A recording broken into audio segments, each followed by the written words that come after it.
Hi, my name is Mariana Daza. I am a senior at Carmel High School. How would you define racism? Racism is the discrimination against somebody because of the color of their skin or their ethnicity.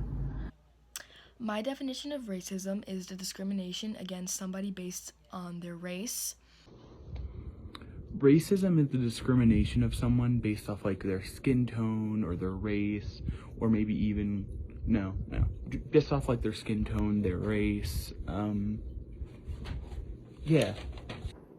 I would define racism as a prejudice towards another group of people due to their race. Racism is the discrimination of any person in any ethnic or racial group. However, it is mostly directed towards those in minority groups.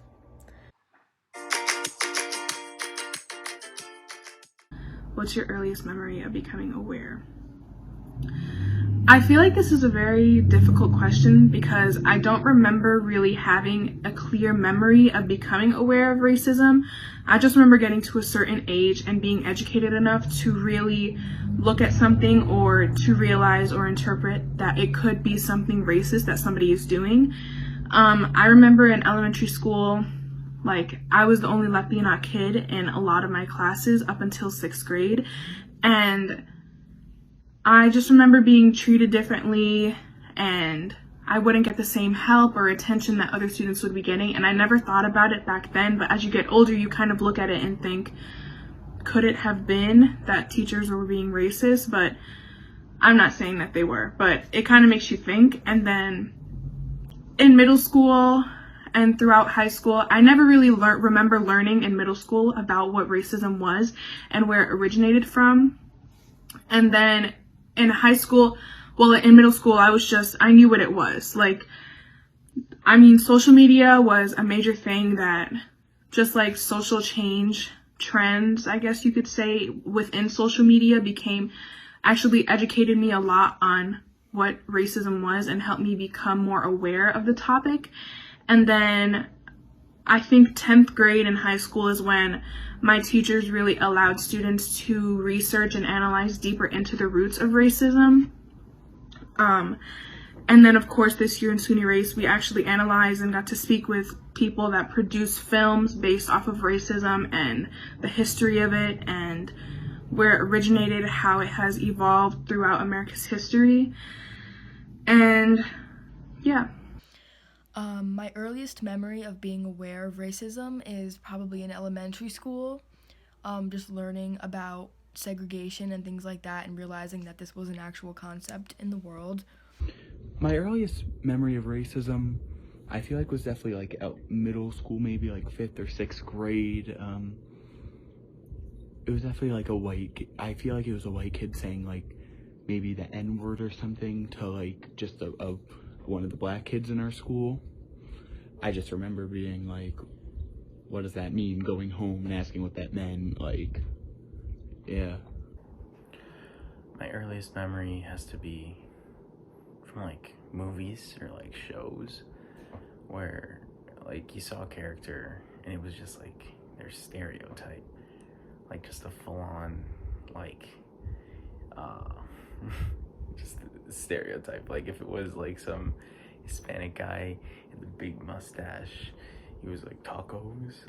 If it was some black guy, he would be from the hood and he'd have the wife beater on and he'd be strolling around all jacked.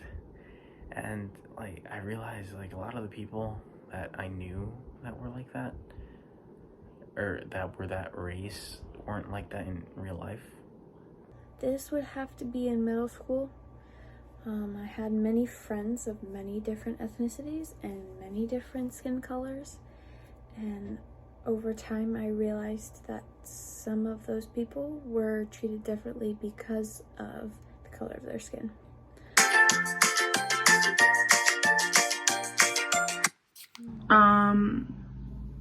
I can say that I have the privilege to live in a home where I feel safe and I feel safe around my family, and I know that's a privilege that some people do not have. A privilege that I have that others may not have is that I have white privilege, so I may be at an advantage over somebody else, no matter what category that might be in, just because of the color of my skin, and I'm aware of that. A privilege I have, I'm a white male. That's definitely a very big privilege. I'm a white male. I can kind of do whatever I need to do. I'm not really gonna get attacked. A privilege that I have that others don't is, well, I'm a male, so I have that male privilege. I'm also, from a medium family income, from a middle class, from like a middle class kind of family. So I have the privilege of some kind of money.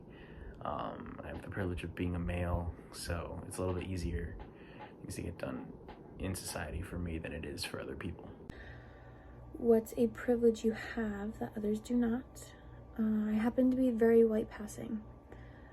I am Puerto Rican with a white European background, but I do believe I have white privilege. Well, I feel like this is also a hard question. I say the term, if you hang around stupid people, you don't get any smarter yourself. So I feel like racism is taught, and it's very difficult to unteach yourself something. But I feel like through rigorous education and perception of other people's views and being open-minded about other people's views, you can help yourself get out of the mindset of being racist or doing racist things or acting racist towards others. It's really hard. I'm saying it's really hard. I don't have experience. I don't have to unteach myself to be racist because I'm not racist. But I feel like it's very hard to unteach yourself anything. Oh my gosh. I'm sorry. I feel like it's really difficult to unteach anything to yourself. It is difficult, but like what I said before, with rigorous education, open-mindedness, and perception of other people's views, you can help yourself get out of the mindset of being racist. I do think people can change in terms of being racist, because I think that it's all about having an open mind, and I think that we need to progress and move with the times and understand that time is always evolving and people are always evolving and concepts are always evolving, and we need to be in tune with that in order to move on and accept the world, because it's really important. But I do think that if you understand that, then you are able to change the way you think. Do I think people can change? Yes and no. I feel like I've seen with racism, I don't really think so, because I feel like that's something like if you were raised that way, that's what you're gonna keep believing. Like, I know people can change, but like especially like within the last year or so, I've seen people like most racist people that like maybe come to my work or unfortunately are my family. I've only seen them become worse and more stubborn with their beliefs. But I mean, it's possible. I think people can change in terms of being racist. Just a lot more difficult than they might think. Like, racist people often think in their heads, oh, I don't hate you anymore. So, I'm not a racist. I don't hate you according to your race, so I'm not a racist. Well, it's like having a mutual respect for the other person, just because they're a person. I'm gonna respect you as much as I would respect someone of my own race. It's a lot more complicated than a one and done deal. And there are a lot more social, political, historical issues there that it's not just gonna be like a quick Do you think people can change? I do believe people can change. Those with an open mind and who are willing to learn new things can change. However, there are those people who have fixed mindsets who cannot be convinced otherwise.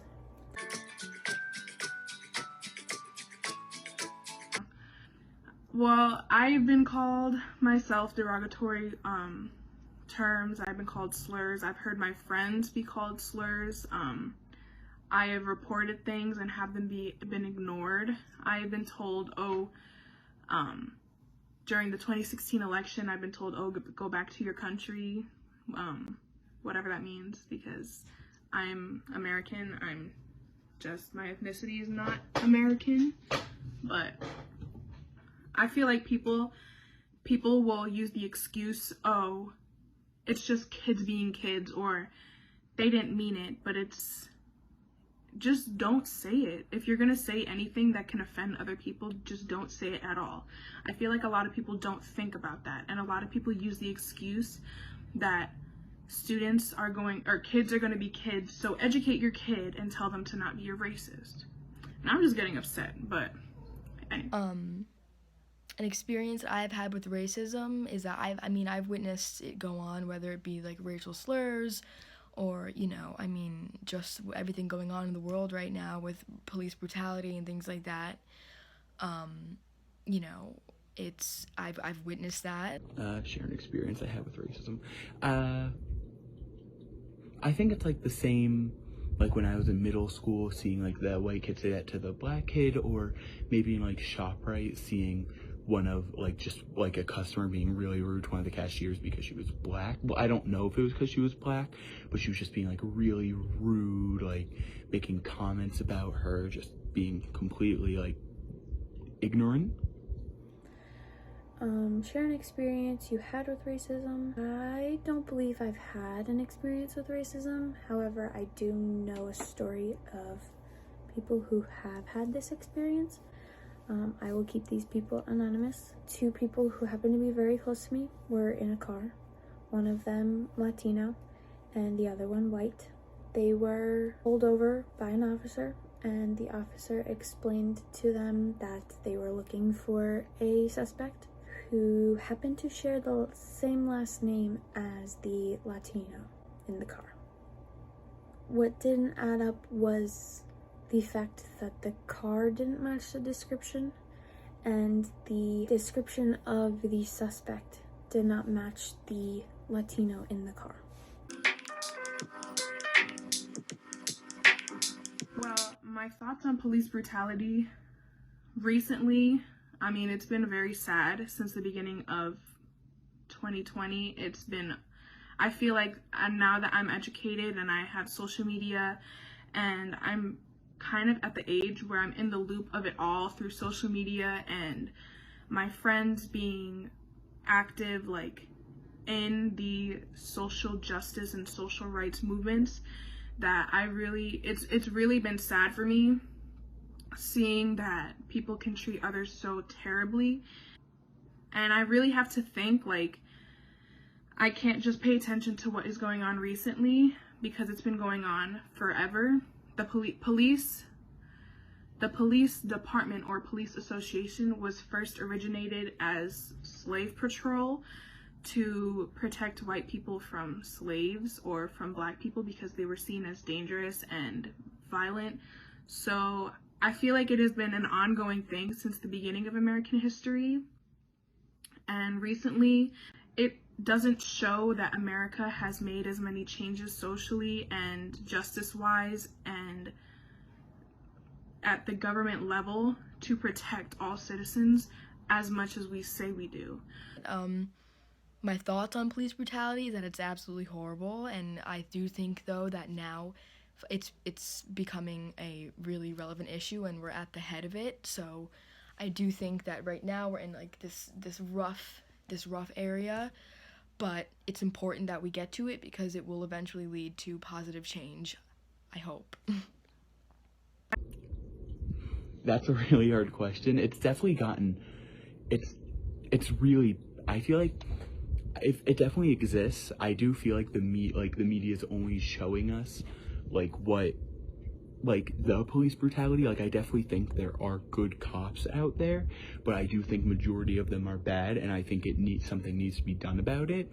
But I feel like I wouldn't say I believe in ACAB, but I feel like a lot of people say ACAB because they're watching like the news, and the only thing the news is showing is all these horrible things, when there's definitely good cops out there, but I definitely do think a majority of them are bad, get away with it because they're cops. You know, this is something much more complex that has been happening for years now. I'm not sure on the exact amount of years off the top of my head, but I definitely know that it has been a while. I'm sorry, Hackard, Frank, I do not remember when the Emancipation Proclamation happened. I'm not surprised. Status quo is being maintained. So I'm very disappointed, but I'm not surprised. It's been going on for years. People keep saying, let's change it, and it never gets done because those in power don't want it to change. I believe police brutality against Black people is unnecessary. I feel that